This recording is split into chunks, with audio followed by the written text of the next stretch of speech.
Hey, welcome to the Q1 market update for East Daily. I appreciate everyone attending. I'm going to give it just another minute here or so, and then we'll fire off and get started.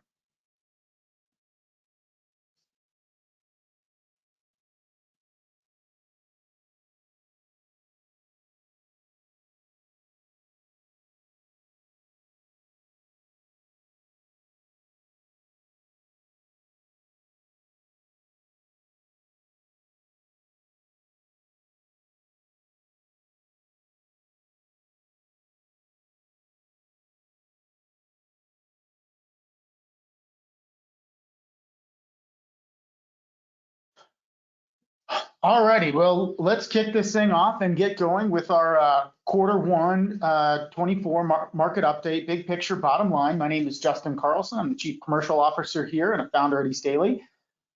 Excited to have you all here to talk about the market, some updates from Dirty Little Secrets, some, really focusing in on some of the key questions that we've been asked by clients and by the market, and as we've been out giving presentations. So we're going to focus on some of those things today. A reminder, there is a question section, so feel free to answer questions. I'll try to field as many as I can during the presentation. Otherwise, I'm happy to answer or follow up with you afterwards or get some of the team to follow up with you. The other thing I'll note is this presentation will be available afterwards, so feel free to peruse through it at your leisure and then send some follow-up questions afterward. We'd love to hear from all of you, our clients, and appreciate your time here today.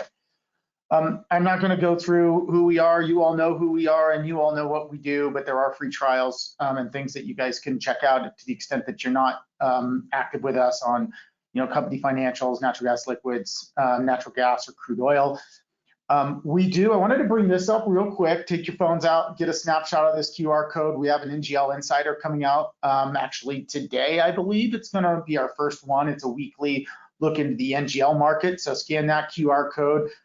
You can reach out to Rob Wilson or Jack Weichsel and talk to them about the NGL Insider. Again, would love to hear your feedback on that. If NGLs are something that interests you and you appreciate what we do, we'd love to continue to improve the product there. I don't normally do this, but I felt like it was important because, I also been told a lot of times we don't let our clients know enough about what we do and we don't, scream it to the top of the mountain. So we have a prototype section on the website. And if you haven't seen it, it's worth checking out. This prototype section has what we try to do is put out all new products on here. The prototype section is accessible to all clients regardless of your subscription. So if you don't get access to these 4 new prototypes out there, reach out to us, let us know, and we'll get you access. The producer to system analysis, the CapEx dashboard, the West Coast S&D, and the Houston Ship Channel S&D. There's a link up here at the top to that section in the prototypes. You can also click on each one of these when you get this presentation and go to those prototypes. I'm going to make a quick jump out of our system and into those prototypes. Here's what the section looks like on the dashboard. So you can see producer to system, CapEx dashboard, West Coast S&D, Houston Ship Channel. Just a quick foray into the producer prototype dashboard. This is really cool, and we're playing with this, and now I see it reset on me, which is always fun. This one takes a bit of time to load because what it's loading is all of the producers and their production profiles that we have in our system. And then it's using our allocation model to show which system those producers are active on. So now you see it reset on me. It's showing all producers in here. You can see it's listed as all. You can go in here and filter down by producer to see specific ones and see where are they active on. So for instance, you can look at, let's say, Comstock, which we'll talk about just briefly later on in this presentation, and see where are they active on. What systems they've talked about cutting rigs, what systems are they likely to cut rigs on going forward. The other dashboard that's really interesting is this CapEx dashboard. This one's been really popular. So you can see here we've got 23 to 27. What it's showing here is, for instance, TRP is spending 40% of their EBITDA, CapEx as a percent of EBITDA, 27, I believe that's $1 billion on new projects going forward. You can go across the gamut of all the companies we cover. And then you can even come down here into the detail and you can dial in to say a specific company. So here it shows CapEx, CapEx by geography. You can actually filter down and say, okay, well, where are where are we spending money on NGLs. That will filter through the projects and show the geography of those NGLs where we're spending money, and then the different projects that are being spent money on. So again, these dashboards, I'll stop there, but these dashboards are available to everyone. So check these out, give us a ton of feedback. That's why they're in the prototype section, so we can get feedback from you guys and hear whether or not these are helpful for you, how we can improve them and make them better, are they useful, that sort of thing. So I'll jump out of that, but a quick discussion of those 4 new prototypes. We're going to be coming out with prototypes all the time, so we'll let you know when new ones come out. So now let's jump into the agenda or the topics. And big topic on everybody's mind, big picture, where our gas market's headed. The bearish scenario from Dirty Little Secrets has played out. And if you recall, and we're on our Dirty Little Secrets webinar, we talked about the fact that the market was really tight, that there was really only downside risk because production was going to do what it was going to do, and the risk was demand. And of course, we used normal demand in the Dirty Little Secrets, and we showed that there was like 2.4 BCF of demand at risk if we had a weak demand scenario, which could push end of season inventories up to 2 TCF, which is sort of where we are right now. All eyes, sort of 24 is done. All eyes are now looking forward to what our power market's going to do in the summer in order to burn that off. We now have production cuts on the horizon via Southwestern Chesapeake. Chesapeake, namely, that noted Southwestern hasn't reported guidance given the merger discussions. Comstock also discussed cutting rigs. So, we do see, and we'll talk about this, that the bottom line is that we are going to whittle off that inventory throughout the year because we're not growing production. And as long as power markets show up, and start to burn off some of that gas, we're going to see, we should expect to see prices get higher. But there again, this is really volatile because that summer winter spread's really interesting because in the winter we're going to have 4 BCF of new demand materialize because of Plaquemines and Golden Pass coming online.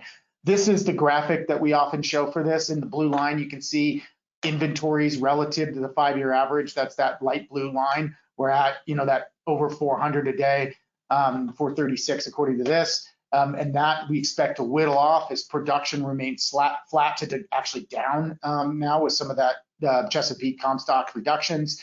That should whittle off that inventory. And then once we hit the end of the year, post-October into November and December, Golden Pass, Plaquemines will come online. They will consume, again, depending on how they ramp, they will consume that 4 BCF.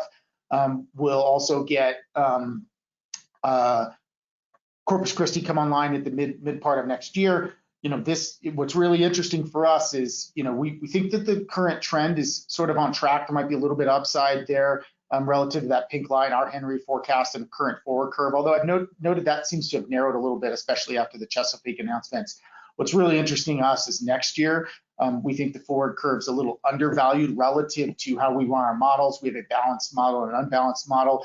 The balanced model starts to cut back or starts to align production and demand relative, and then looks at price and says, what does price need to be? And again, according to us, price actually needs to be higher to incentivize the production to meet those new demand markets that are coming into play. So, we think that there's some upside still in that 25 time period, but 1 and 2, are obviously still really on an ice edge with respect to volatility regarding the weather and how will it play out. And then, production continues to plow forward at its current rate. If we fast forward to the next question, big picture, obviously a lot of expectations about or discussions about the LNG pause. Quite frankly, I'm sort of done talking about the LNG pause. Feels like it's been over talked about, but I do need to let you know, bottom line, I mean, the pause is, and I think we've all discussed this, but it really is just a political stunt to garner votes.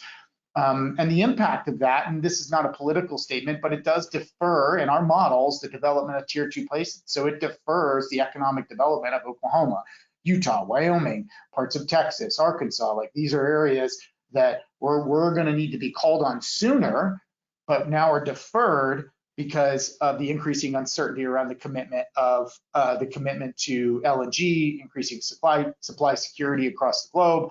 And what we've done to react to that is drawn out the development timeline. So as you can see here, we've actually leveled out our LNG forecast going forward. You can see that in the graph there on the right, where we've taken the 2 facilities that were impacted in our near term, which is Commonwealth and CP2. You can see those total 3.8 BCF per day, and we've deferred the in-service of those by 18 months, assuming we can get through the political cycle November, and that those facilities ultimately do get the non-FTA approval that they're looking for. If they were to be canceled, it would drop our forecast from 32 to 28 at 90% utilization. That'd be 25.2 BCF per day. So a significant impact to our forecast if they were to be canceled. However, we've got a little bit of a mitigating factor here, and that is the fact that, if for some reason that the pause creates an environment where contracts are able to move off of CP2 and even Sabine in the long run because they don't have non-FTA. You can see in that chart on the right there that we've got 5.53 BCF of facilities in our current expected FID forecast that would be impacted because they do not have non-FTA approval.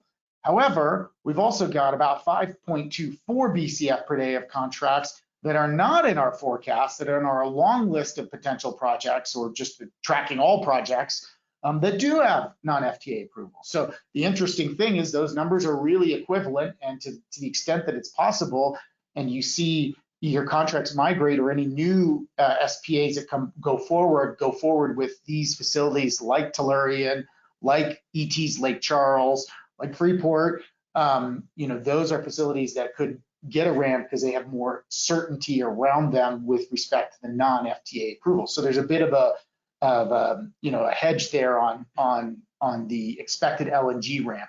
Again, regardless of that hedge, it's still deferred the in-service and how we expect those to ramp, which in the past we've talked about what potentially could be difficult ramp anyway, given how much production would need to come online to serve all of that demand. So, again, this is going to go round and round and round with respect to how this pause impacts these facilities and the go forward.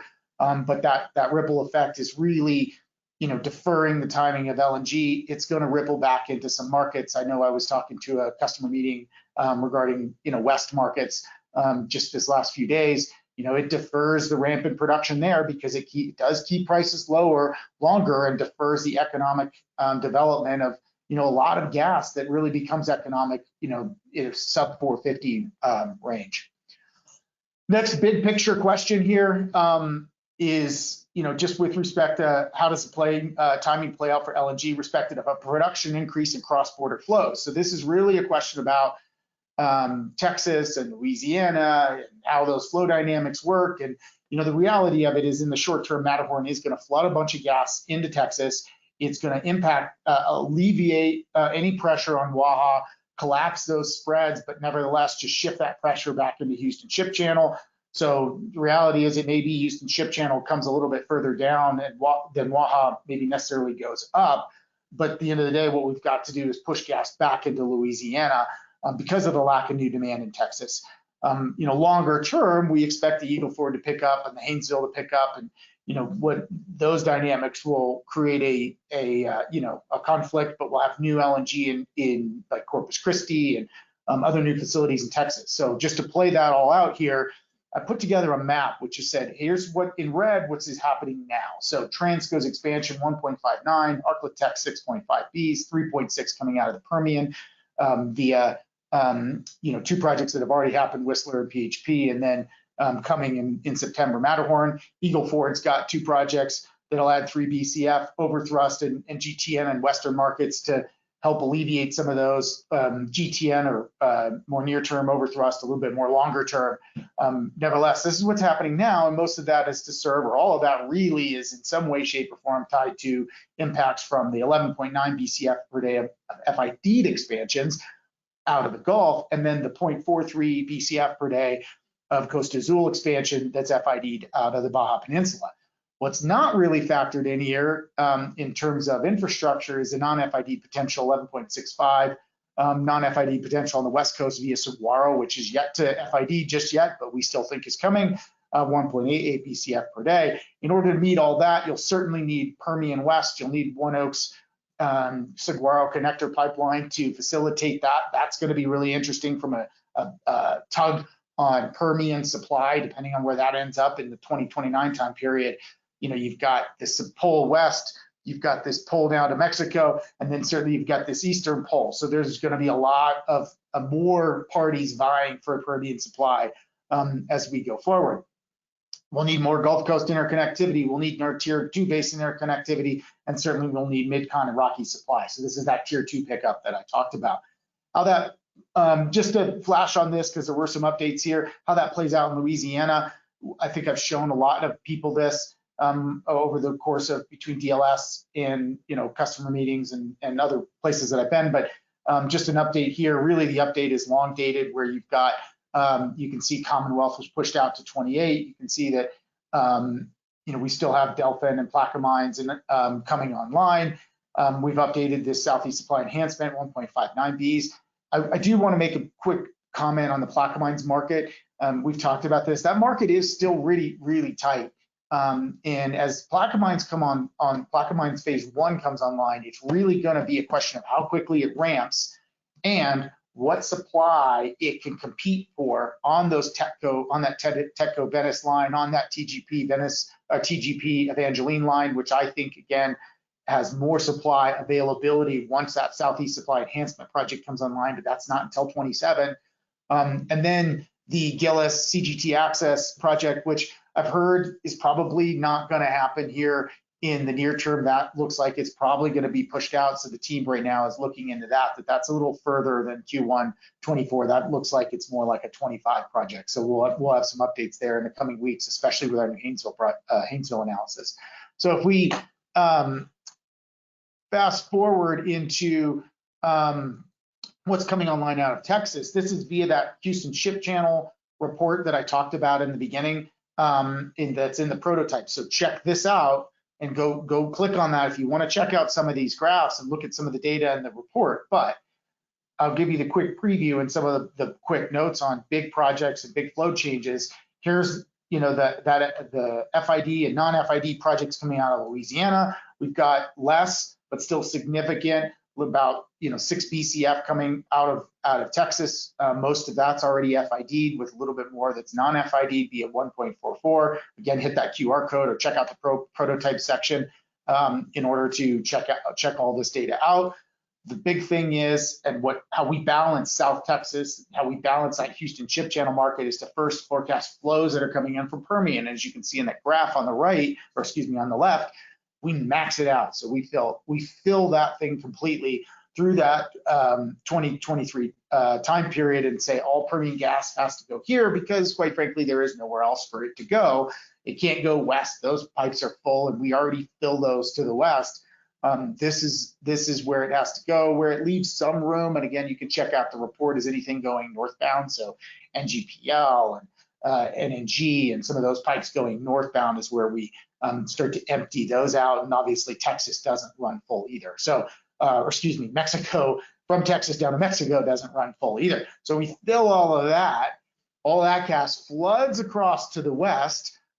In the long-term 26 timeframe, we start to see a bit more of an Eagle Ford ramp, given the anticipation that prices will improve enough to a point to where EOG and other Webb County producers start to produce into Dos Caminos and Pecan Pipeline and start to lift production there to meet new demand, where that starts to have a major impact between that boundary of Texas and Louisiana, and obviously impacts Houston Ship Channel pricing, is the fact that we think, based on this balanced model of looking at South Texas, we're gonna have to push all of that supply, and you can see it via that huge dip there in throughput that comes down from East Texas into our South Texas box. We need to push all of that supply back into Louisiana via the infrastructure that's being built there, into storage facilities. I mean, depending on the timing, because you can see this starts to happen right as Matterhorn starts to pick up. So that's when we start to see this pushback. So in our South Texas balance, we're watching this flow dynamic very, very carefully to look at that pushback and then look at the corollary to the pricing points specifically there. Houston Ship Channel relative to, let's say, Columbia Gulf, Louisiana, or Columbia Gulf Mainline, NGPL, Texoak to some extent. Longer term, that gas does find its way back into Texas, but ultimately just really gets filtered around to this bottom South Louisiana market. via that huge jump, which is critical in this analysis, that CP Express comes online, because there aren't a lot of projects crossing the Texas-Louisiana border that can facilitate new flow dynamics between that border. You can see via that red line where we are today at the bottom, that's maxed out. So to the extent that CP Express, let's say if it did not exist as a project, you wouldn't have enough capacity across the border in order to get into the Louisiana market, where again, we have over 14 Bs, 15 Bs really of new demand coming online. We also have via that top graph and via our Louisiana balance that's being updated in March. So again, come check that out when it's ready, and looking at all the flow dynamics across Louisiana. But you can see there, Haynesville and Arklatex production, so Haynesville, East Texas production ramps pretty significantly starting in that sort of end of 24. It starts to ramp and really gets going in 25 and 26 to the point where we do hit a capacity limitation at some point out in that 27 time period, where that's again where we're going to need new capacity, regardless of, quite frankly, whether it comes from tier 2 or not. Whether we see the ramp, we're going to start to have to think about new capacity, because we'll start displacing the inbound supply via that light blue area that we need to feed the LNG facilities that we expect to come online. So that's how this all shakes out with regard to flow dynamics between those and the visual that represents those. But again, I'd encourage you to check out that Houston Ship Channel report, because that lays out all these graphics and provides a really sound foundation to have a discussion about, what if this and what if that, and what if Eagle Ford doesn't ramp, and those are really interesting questions to start to ask. Next big picture, we're going to shift over to NGLs. We're talking about Permian, so it's NGLs, it's crude, it's gas, it's all of the above. I'm going to put it I'll talk a little bit more from an NGL perspective, because there's been, obviously we had a big topic of discussion around that. So what's the latest supply growth? Permian, we have expected to grow 6+% across gas, crude, and NGLs. 25 beyond is still weighed down, in our opinion, by the forward curve. But as we've all watched, the forward curve is sort of who knows what's going to happen in the forward curve. OPEC just talked about holding production cuts, so that provides an opportunity for crude oil producers to produce into that if they want to push through, or push through is probably the wrong term, but there's certainly capital discipline weighing on returning free cash flow to investors. So depending on how all that shakes out, that's really the big question to ask, is are they willing to produce into what seems to be a pretty tight market in crude globally. And we do have the crude oil edge, so for those of you not aware of that, check that out. It's good to keep tabs on that. This still weighs on I think the near term for sure, which is the acquisition of private operators by public operators, which historically over the last year has resulted in a 70% cut in rig counts of those private operators. Gas is still going to be a bit of a pinch point until Matterhorn comes online, but this also weighs on production growth. And you can see that really clearly in this table, which we showed on, which the NGL team put together and showed on a more detailed NGL dive that's available to customers. Go check it out on the events section within Energy Data Studio. But what it has here is the amount of production you can see in that center column, amount of active rigs, and estimated growth based on producer guidance. So you can see a couple that stand out here, 23% for both Vital and Matador. Those are the big dogs in terms of growth expectations, and a bit of the outliers, because everybody else along that list you can see is a bit of a smaller growth profile. What's interesting here is look at Diamondback and the acquisition of Endeavor. Now, Endeavor was a very high growth company. Now they're being acquired by Diamondback, which, as you can see, has a 3.4% growth expectation. So we're taking one of the highest growth companies in the Permian, and if they do and are aligned to what Fang and Diamondback is doing from a capital discipline standpoint and a cash flow standpoint, and especially if the acquisition reason was for long-term inventory, shoring up long-term inventories, then that 3.4% sort of cuts back growth expectations from an Endeavor. And same thing with GroundQuest, another big growth company that now is aligning itself with Oxy, which has a 2.2% growth profile. So just interesting dynamic from a standpoint of, again, though, that public producer acquisition of private producer and alignment of the mandate for how they're going to grow production and how they're going to manage, capital discipline policies. The other really interesting thing here, which is worth pointing out, is the all others, which includes a lot of privates. Those privates historically have accounted for, 50 to 60%, especially after COVID, accounted for like 50 to 60% of rig counts and production growth. Now that's come way down to 26 to 31%. And so that shift means that more of this producer guidance is impacting the current expectations in the near term of Permian growth. So, and which is, you can see here is 6.6%. So, or our estimate of it, 6.6%. So that's an interesting shift in the dynamic that we've been playing out in 22 and 23, that now in 24 is vastly different because of all the acquisitions that happened in 23. So if all this holds, relative to what producers are saying, you end up with a growth profile that looks more like 6.3%, which you can see down there at the bottom. Note there that 6.3% aligns to our curve, which for oil at least at 6.3% growth, 6.2% for gas, and 6.8% for NGL production. So that's the delta 23, 24, and those gross estimates. So that's relatively in alignment, or really almost exactly in alignment. So we didn't find a lot of, let's say, major discrepancies there from a perspective of what growth is expected to be. Certainly the winter storms, the freeze-offs pulled back on that in the early part of the year, and Matterhorn, as you can see, will enable some end-of-year growth. What does the infrastructure picture look like for NGLs out of the Permian in particular? Again, this does impact, all commodities are influenced by each other, but there is plenty of infrastructure on the NGL side to move NGLs to water. That's the bottom line. That is going to impact TNF rates. Gas is the last remaining constraint for Permian growth, and that'll be relieved by 4Q24. So when we fast forward and look at some graphics here, just an update, a lot of processing online now. For those of you familiar with our GMP dashboards, that doesn't mean there's not local constraints on various systems, but at a very high level, if you look at this graphic, there's plenty of capacity out of the Delaware. Matador announced a new plan, EOG, a new plan. So those are the starred ones in the top-hand corner. So those add to I think we had a little over 6 BCF of new processing total across the Permian. Those two at 2 and 300 will add a half a B in those two alone.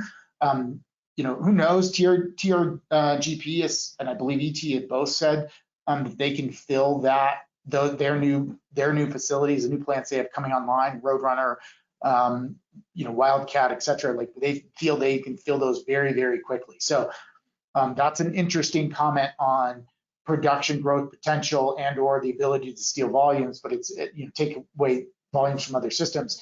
But they do believe that they can fill those pretty quickly. I will show the Midland here.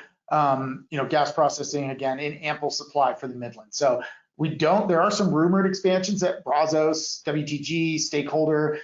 We have not included those in these forecasts. We haven't found, the team did some digging on that, hasn't necessarily found anything that can substantiate these, looking through air permits, et cetera, can substantiate those rumors. Nevertheless, we're keeping an eye out. There probably is something out there. If you happen to know, call us. We'd love to know about it. But we're still looking and watching that for you guys. Interestingly enough, ET also announced an expansion, 100 million barrels a day. So NGL capacity only gets wider.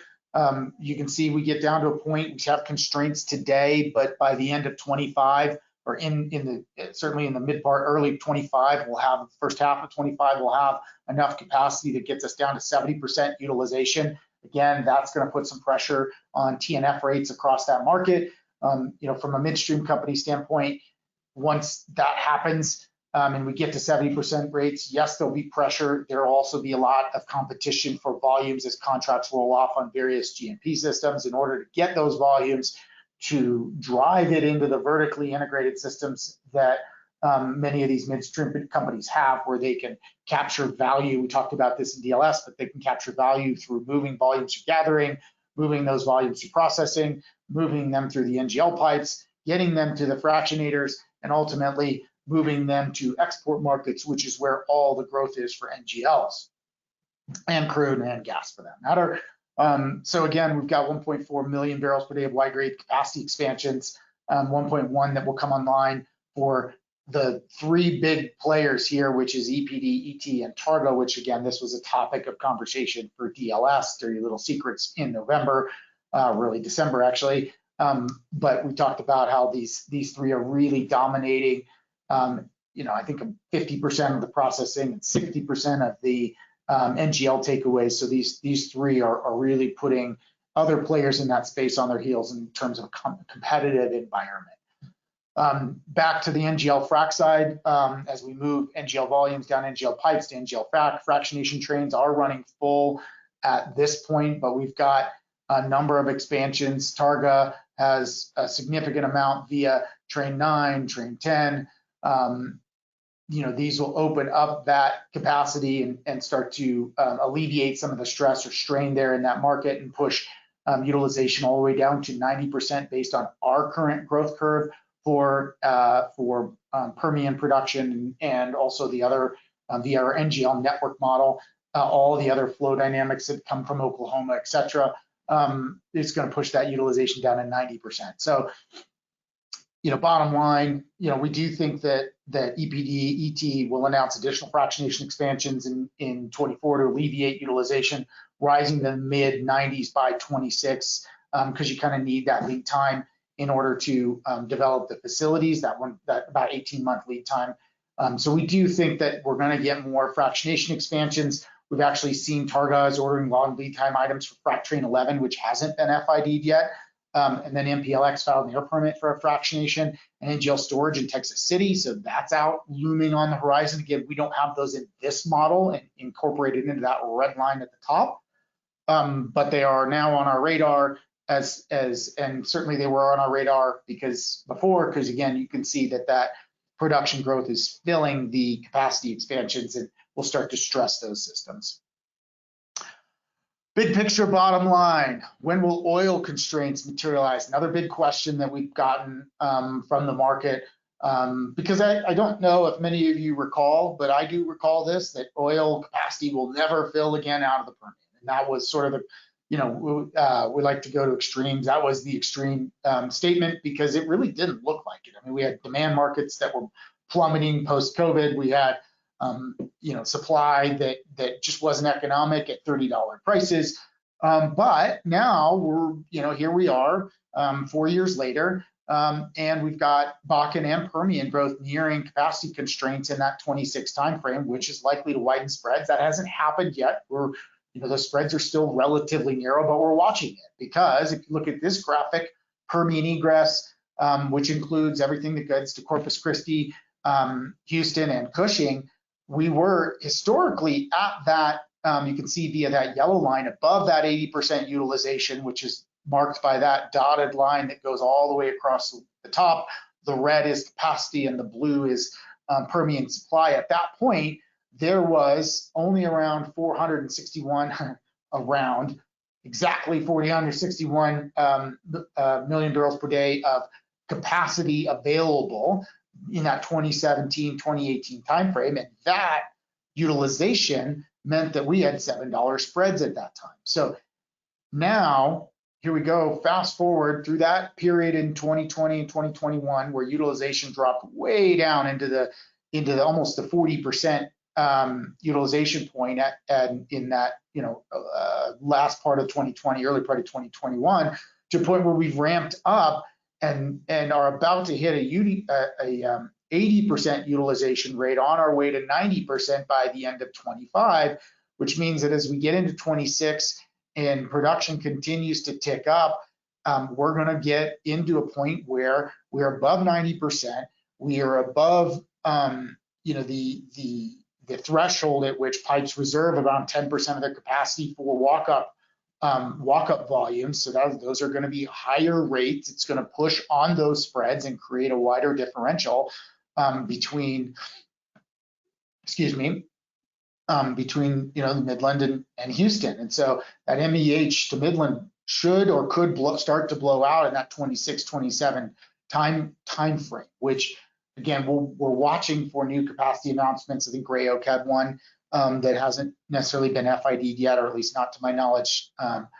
If you've heard differently, again, call me, let me know. I'd love to hear about it. But there is a little bit different dynamic in that we're at a much higher threshold. So we have over, you can see that we have a lot more, almost double the capacity available that we had in 2018 timeframe. Nevertheless, again, we're still going to enter in that above 90% utilization standpoint. We're still going to go into walk-up volume rate territory, which is going to start to, in our opinion, put some pressure on that spread. So we're watching this for new announcements. Certainly a lot of focus on individual corridors. Corpus Christi in particular has filled up first, and now that's backflows into Houston, and that's starting to fill up. That corridor is starting to fill up extensively, sort of opposite from NGLs, which tends to fill Houston first and Corpus second. Jet oil fills Corpus first and Houston second. So we're watching that throughput. This is all available via our NGL network, or excuse me, our crude network model. So check that out if you have access to that. And while you're at it, also check out the Bakken, which is also a big deal. Bakken, for its standpoint, back in, prior to DAPL and ET COP coming, DAPL, ET COP, same pipeline. Prior to that coming online, there were wide spreads back to $1.31, at least for Clearbrook, which is our best proxy. Like to get a little deeper in the Bakken, but Clearbrook is what we got available. So $1.31, it was probably like the more significantly discounted in the field.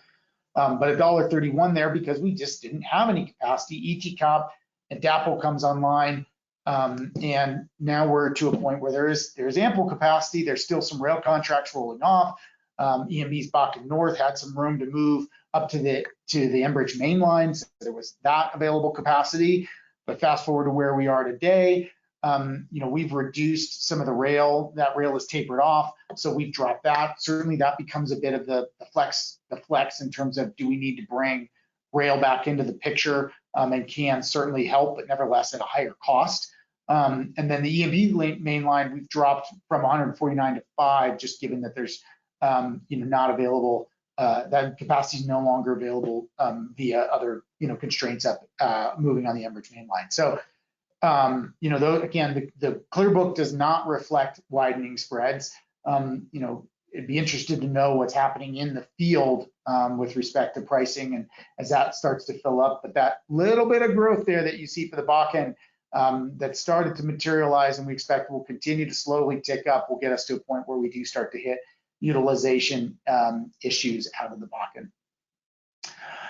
Okay, so last but certainly not least, big picture on the equity side of the equation. We've had some big mergers come through, or discussions about big mergers on the midstream side with respect to NuStar and WES, and discussions around those. Obviously, there's been a lot of E&P mergers as well, as we talked about with respect to Southwestern and Chesapeake, and the acquisition of Endeavor. And so we've got a lot of that coming online, or a lot of that happening now. We expect we'll continue to see consolidation because midstream, as we talked about in Dirty Little Secrets, needs M&A to compete in a lower growth environment. We still think investments will focus on driving scale through vertical integration, growth through access to export markets and growth basins. And then there's also the sort of third, which is getting a little bit of pressure now via the Biden pause, but there's same with growth and exports. But that third bucket, long-term investment potential, is getting a little bit of a reprieve here because the access to tier 2 growth in our models has been delayed because of that LNG pause in particular. If you remember this from Dirty Little Secrets, this was the barrage of potential matchups. Again, this wasn't to say that these are the perfect matchups, but it was to say these are ones that look really interesting to us from a standpoint of physical overlap and synergistic opportunities. We didn't necessarily evaluate how they would financially do this or whether it made sense from that perspective, but looked at it from just a pure physical infrastructure perspective. NuStar's kind of been, I'll say they've been taken off the list via the acquisition but they, who knows, or maybe there's still something to be had there.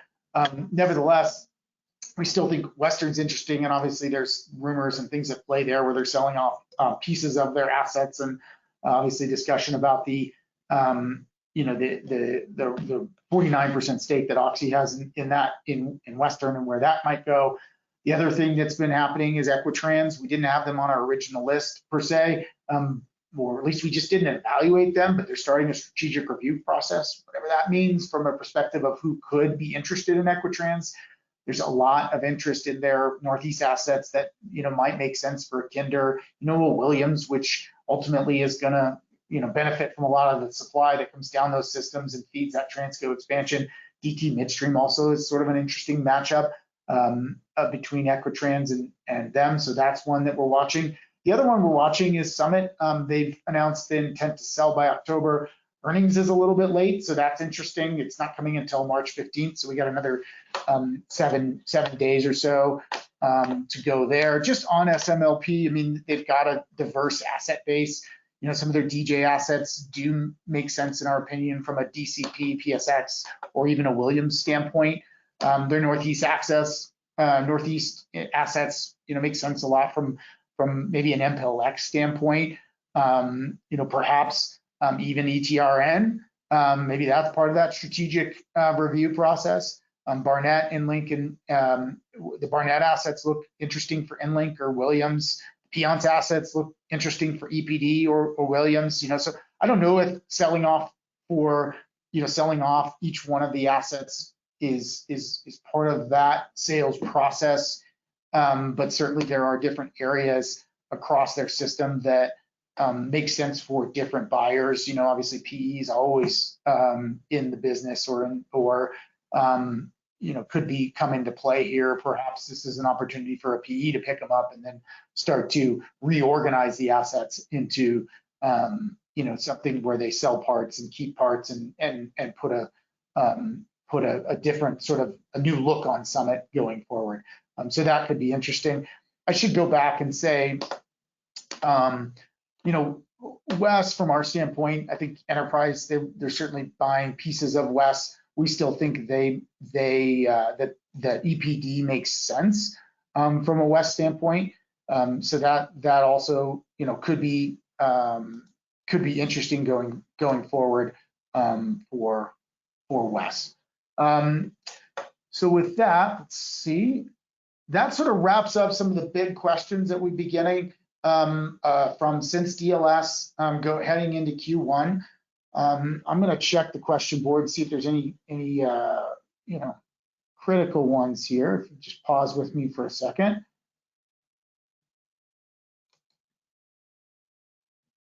Oh goodness. Well.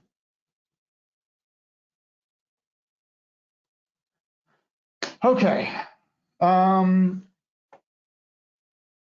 So there was a question about Blackfin, and it was missing.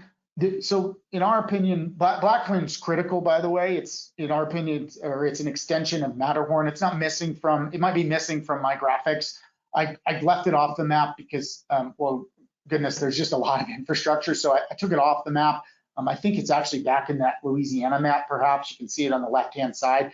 But it's important from the extension of Matterhorn further, and ultimately, from what we can see right now, ties into CP Express. So, all that Matterhorn gas ultimately could be getting on Blackfin and then moving its way across the border into Golden Pass and into the CP project, which is what CP Express is really, tied to in the long term. So it absolutely is there, and we do have it coming online, and it's a critical element to connecting those dots between really Matterhorn and Permian supplying and getting that gas into Texas. So absolutely, it's there. I just took it out of this to try to alleviate a number of the arrows that were flying all over the place. So that's it for today. I appreciate everyone's time again. Watch for this. We'll send this out. Feel free to ask questions and come back to us. I can either connect you with the team out on the floor, or I can connect you with, or I'm happy to answer your questions too. We'd love to see you. So if you have a need and want us to come by, we have a team that wants to come by. So please reach out to us. We'd love to hear from you. So that'll do it for today's quarterly webinar. If you guys also have any comments about these webinars, things you'd like to see, we'd love to hear from you. So thanks again for everybody's time, and look forward to seeing you all on the road.